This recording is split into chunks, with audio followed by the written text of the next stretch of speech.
Stepsister insisted I wear a hideous brown bridis made darius, because I am too pretty, and would evita's tiny hair. At the reception, I an UNCD my engagement and show EDKPP and UP revealing I'd inherited the mansion she was planning to live in. The color actually suits me, I said as she burst into tears. Like I'm 16 again, being reminded I don't belong. I thought by now. I don't know. I thought we'd have moved past this. Some people never grow up, Grandpa said sagely. They just get older. We chatted a while longer about happier topics, his garden, my work as an architect, the upcoming holiday season. By the time we hung up, I felt marginally better. The next morning, I had a text from him. Check your email. Important documents to review. In my inbox was a message with a PDF attachment labeled Pierce Family Trusts. Updated terms. Puzzled, I opened it and began to read. What I found left me stunned. My grandfather, Maxwell Pierce, wasn't just the loving, gardening enthusiast who made the best blueberry pancakes in the state.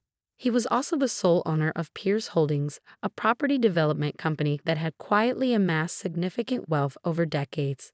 Wealth he kept modest and private, living in the same comfortable but unassuming house where my mother had grown up.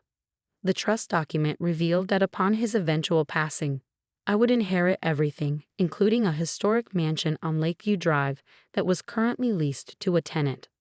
A mansion at 467 Lakeview Drive, the same address where Vanessa and her fiancé James had recently signed a lease, planning to move in after their honeymoon. My grandfather owned Vanessa's dream home, and she had no idea. I immediately called him. Grandpa, is this for real? You own the Lakeview property. Since 1986, he confirmed, a smile in his voice, along with about 24 other commercial and residential properties in the area. But why didn't you ever say anything? He sighed. Your grandmother, and I always believed that flaunting wealth corrupts character. We wanted your mother, and you, to develop your own paths without the burden of family money hanging over your heads. But I'm getting older, Caroline, and it's time you knew what's coming your way. But Vanessa and James, they're planning to live in that house. They've been talking about starting a family there. Yes, well, he chuckled, they're welcome to continue leasing it from the trust, assuming, of course, that the new owner finds them suitable tenants. I caught his meaning immediately. You're being petty, Grandpa. I prefer to think of it as poetic justice. That girl and her father have treated you like an unwelcome addition to their family for years. I think it's time they learned that you're far more than they've given you credit for. I had to admit, there was something deliciously ironic about the situation. Vanessa had spent years treating me like an afterthought, and all the while, my family literally owned the roof she planned to live under. There's more, Grandpa added. I've been talking with Michael. Can I see you tonight?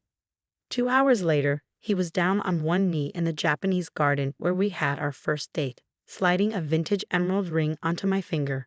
My grandmother's ring. I realized that Grandpa must have given him. I know we said we discussed this when I got back, Michael said, his eyes never leaving mine. But I couldn't wait another day. The last 3 months showed me that I never want to be apart from you that long again. Michael Preston was my boyfriend of 2 years, smart, kind, and ambitious, pursuing his doctorate in environmental science. He'd been in Zambia for the past 3 months conducting research with limited communication abilities. We talked about marriage before he left, but agreed to revisit the conversation when he returned. About what? I asked cautiously. About his intentions, which are exactly what I'd hoped. He flew back yesterday and came straight to see me. He'll be reaching out to you very soon, I expect. Grandpa, I laughed. Did you seriously give Michael the 3rd degree about his intentions like we're living in a Jane Austen novel? Some traditions exist for a reason, he replied primly. Besides, we had a lot to discuss regarding the trust and the prenuptial agreement. The what now? Just read the document, Caroline. All of it. After we hung up, I poured another coffee and settled in to read every word of the trust documents. What emerged was a clear picture. My grandfather had been planning this for years. The prenuptial agreement was already drafted, laying out exactly how my inheritance, including the Lakeview property, would be protected while still providing for a future family. That evening, Michael called. "Surprise, I'm back early," he announced. "And the current owner is on board with this plan?" James smiled confidently. "Let's just say we have a strategy in place. Nothing for you to worry about." The rehearsal proceeded, with Vanessa directing everyone with military precision. I stood in my designated spot, forcing a smile as the wedding coordinator instructed us on our processional timing. "Caroline, you'll need to walk more gracefully tomorrow," Vanessa critiqued. "And maybe we should reconsider your hairstyle. The updo we planned might be a bit too glamorous with your dress." Translation: "You already look bad in the dress, but let's make sure your hair is equally unflattering." That night, I called my grandfather. "Did you know James's law firm has been planning to buy the Lakeview house when you die?" His surprised laughter was not the reaction I expected. "Is that what they think? Oh, that's rich." "Caroline, I haven't used that firm in over 5 years. They know nothing about the current state of my affairs or the trust. But they seem so confident. People often are when they're plotting something underhanded." He paused. "Does this change how you feel about taking the high road?" I thought about Vanessa's smug certainty as she showed off the house, about James's condescending reassurance that this was nothing for me to worry about, about 12 years of subtle and not so subtle reminders that I was less than, other than not really family. "No," I said finally, "I'm still taking the high road." "That's my girl." He sounded proud, though the high road doesn't necessarily preclude setting the record straight. The wedding day dawned bright and clear, the autumn leaves providing a vibrant backdrop for what promised to be an elegant affair. I arrived at the venue early as instructed, ready to endure hours of being a brown blemish on Vanessa's picture-perfect day. In the bridal suite, Vanessa was already in commanding form. "Caroline, you're late. Everyone else has their makeup done already." I checked my watch. "I'm actually 20 minutes early." She waved this away. "Whatever. You're in the second makeup chair. I've left instructions for your look. Nothing too dramatic since, well, you understand." I did understand. Nothing too dramatic meant nothing too pretty. Nothing that might draw attention away from the bride. As predicted, her friends were all in the lovely blush gowns I'd seen earlier, while my brown monstrosity hung in its garment bag like a dark cloud. I submitted to the makeup artist, who gave me apologetic looks as she followed Vanessa's instructions for a muted, almost colorless palette. "I could add just a touch more definition to your eyes," she whispered when Vanessa was distracted. "Better not," I replied. "The bride has a very specific vision." The ceremony went off without a hitch. I processed down the aisle with appropriate grace despite Vanessa's concerns, held her bouquet when required, and stood dutifully in my designated spot, the single brown smudge in a line of pink perfection. During the photographer's session afterward, I couldn't help but notice how deliberately I was positioned at the far end of every group shot, sometimes partially hidden behind taller bridesmaids. In a few setups, I was left out entirely under the pretext of balancing the composition. By the time we arrived at the reception, I'd resigned myself to being as invisible as a 5'8" woman in a brown taffeta dress could be. I was seated at what was clearly the miscellaneous table. Distant relatives, colleagues who couldn't be excluded, and other social obligations the bride and groom felt compelled to fulfill. The best man's toast was charming and funny. The maid of honor's speech was tearfully sentimental. Then the DJ announced that the bride's father would like to say a few words. Richard Taylor stood, champagne in hand, radiating paternal pride. When Vanessa was a little girl, she used to tell me she wanted a house just like a princess. Today, she's not only married her prince, but they're about to start their life together in what I can only describe as a castle, the beautiful historic home you saw at the rehearsal dinner. Murmurs of appreciation rippled through the crowd. As a father, there's nothing more gratifying than seeing your child's dreams come true. Vanessa and James, may your new home be filled with love, laughter, and someday, the pitter-patter of little feet running down those grand hallways. Applause followed as he raised his glass. To the happy couple and their bright future and their forever home. I felt a hand on my shoulder and turned to find Michael standing behind me, looking handsome in a charcoal suit. We'd agreed he would come only for the reception, as he wasn't officially invited to the ceremony. "Perfect timing," I whispered, standing to hug him. "Ready to be the most invisible plus one in history?" But instead of sitting down beside me, Michael took my hand and guided me toward the front of the room where the DJ was stationed. My heart began to race. "Michael, what are you doing?" "Taking the high road," he replied with a smile. Just a slightly more visible version of it than we discussed. Before I could protest, he was speaking quietly to the DJ, who nodded and handed him a microphone. "Excuse me, everyone," Michael's voice rang out through the speakers. "I apologize for the interruption, but I have a brief announcement I think the bride and groom would want to hear." All eyes turned toward us. Vanessa, seated at the head table, wore an expression of barely concealed outrage at this unexpected deviation from her meticulously planned schedule. For those who don't know me, I'm Michael Preston, Caroline's boyfriend, or rather, as of this week, her fiancé. A ripple of surprised congratulations moved through the room. I felt my face flush as Michael squeezed my hand reassuringly. We weren't planning to announce this during Vanessa and James's celebration, but given Richard's wonderful toast about their new home, it seemed like the perfect moment to share our own news. He turned to face the head table directly. "Vanessa, James, we want you to be among the first to know that Caroline and I have also been discussing our future living arrangements. As part of our engagement, we've reviewed some legal documents that I think might interest you both." My heart hammered in my chest as Michael signaled to a waiter, who approached with an envelope I recognized as containing our prenuptial agreement. The same one that outlined my inheritance of the Pierce properties, including 467 Lakeview Drive.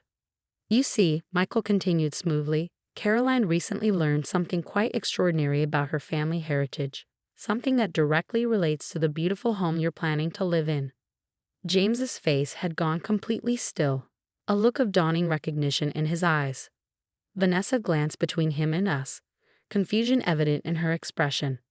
"What is he talking about?" she demanded of her new husband. Michael opened the envelope and removed several pages. "This prenuptial agreement, finalized this week, includes specific provisions regarding the properties Caroline will inherit as the sole beneficiary of the Pierce family trust, established by her grandfather, Maxwell Pierce." He handed the document to the DJ, who helpfully projected the relevant page onto the large screen normally used for photo montages. There it was, in crisp legal language, my name, the trust details, and a specific mention of the property at 467 Lakeview Drive. The room had gone completely silent. "We wanted you to know," Michael continued, his voice gentle but clear, "that while your lease will certainly be honored through its current term, we'll be needing the property after that for our own growing family." Vanessa's face had drained of all color. "This is a joke," she whispered, but the tremor in her voice suggested she already knew it wasn't. I stepped forward and took the microphone from Michael. "It's not a joke, Vanessa. My grandfather has owned that house since before we were born. He created a trust making me the beneficiary years ago." "Why didn't you say anything?" she demanded, her voice rising. "You let me plan. You let me show everyone. The same reason I'm wearing this dress," I replied simply, "because it was easier than dealing with your reaction if things didn't go your way." Tears welled in her eyes, but I couldn't tell if they were from sadness, embarrassment, or rage. Probably a combination of all three. "You deliberately humiliated me at my own wedding," she choked out. "Actually, no," I corrected her. "I kept this information private. I had no intention of announcing it today. But when your father toasted to your forever home, a home that has been in my family for decades and that you and James were apparently plotting to purchase without my knowledge, it seemed important to set the record straight." James had his head in his hands, no doubt realizing how his firm's strategy had spectacularly backfired. I handed the microphone back to the DJ and turned to leave the stage, but paused for one final comment. "By the way, Vanessa, the brown actually suits me better than I expected. It's the color of earth, of foundation, of things that last." The reception continued in a strained atmosphere. Some guests made excuses and left early. Others huddled in corners, whispering behind cocktail napkins. Vanessa and James performed their first dance mechanically, both of their faces fixed in forced smiles that didn't reach their eyes. My mother found me at the bar, her expression a mix of shock and something that might have been reluctant admiration. "Did you know?" she asked. "All this time, did you know about Dad's properties?" I shook my head. "He told me right after the dress fitting. I had no idea before that." She sighed heavily. I should have known he'd have something up his sleeve. He never approved of Richard or Vanessa. Can you blame him? I asked quietly. Given how they've treated me? How they've treated you? A flash of hurt crossed her face. I know I haven't always stood up for you the way I should have. I just wanted so badly for us to be a happy family. We could have been, I agreed, if Vanessa and Richard had actually tried to include me instead of treating me like an inconvenience. She didn't argue, which was progress. Instead, she surprised me by pulling me into a tight hug. I'm sorry, Caroline, and I'm incredibly proud of the woman you've become, with no help from me or Richard. As the evening wound down, I found myself face to face with Vanessa in a ladies' room. Her perfect makeup had been repaired after her earlier tears, but her eyes remained cold as she regarded me in the mirror. I suppose you think you've won, she said flatly. This isn't a competition, Vanessa. It never was, except in your mind. Says the girl who just announced she owns my house in front of everyone I know. I sighed, suddenly tired of the whole charade. I would have told you privately if you ever treated me like family instead of a threat. If you'd given me a pink dress like the others instead of deliberately trying to make me look bad. If you'd included me in your life instead of constantly pushing me away. You don't understand what it was like, she said, her voice low. Suddenly having to share my father, my home, my life with you. You were so perfect, so smart and pretty, and everyone loved you immediately. Everyone except you and your father, I pointed out. The two people who mattered most to my mother. She had no response to that. For what it's worth, I continued, you can stay in the house until you find somewhere else. There's no rush. How generous, she said bitterly. Enjoy being the heiress everyone fawns over. I'm sure it will suit you perfectly. As she pushed past me to leave, I called after her. Vanessa, wait. She paused at the door. I never wanted your life or your father's attention or any of it, I said quietly. I just wanted to be treated with basic human decency. Was that really so much to ask? She didn't answer, letting the door swing shut behind her. 6 months later, Michael and I were married in a simple ceremony in my grandfather's garden. I wore an elegant ivory gown that complemented my coloring perfectly, no brown taffeta in sight. My mother walked me down the aisle, and my grandfather, beaming with pride, officiated the ceremony himself, having gotten ordained online specifically for the occasion. Vanessa and James had moved to Boston for a fresh start after a property developer had indeed purchased the Lakeview house. From me, at a considerable profit that became the down payment on our own, more modest home. The buyer, Pierce Holdings, the company my grandfather had built and that I now helped to run alongside my architecture practice. Turns out I had a knack for property development as well as design. My mother divorced Richard 6 months after Vanessa's wedding, finally recognizing the pattern of emotional manipulation that had defined their marriage. She moved into a charming cottage on one of the Pierce properties and began rebuilding her relationship with me one Sunday dinner at a time. As Michael and I shared our first dance as husband and wife, I caught sight of my grandfather watching us with tears in his eyes. Thank you, I whispered when we had a moment alone later. Not just for the inheritance, but for always seeing me for who I really am. I never doubted you for a minute, he replied, squeezing my hand. Even when you were drowning in brown taffeta. We both laughed, and in that moment I realized the greatest inheritance he'd given me wasn't the property or the money, but the confidence to stand my ground and the wisdom to know when taking the high road means standing up for yourself, not letting others walk all over you. And unlike Vanessa's forever home, that was a legacy that would truly last a lifetime.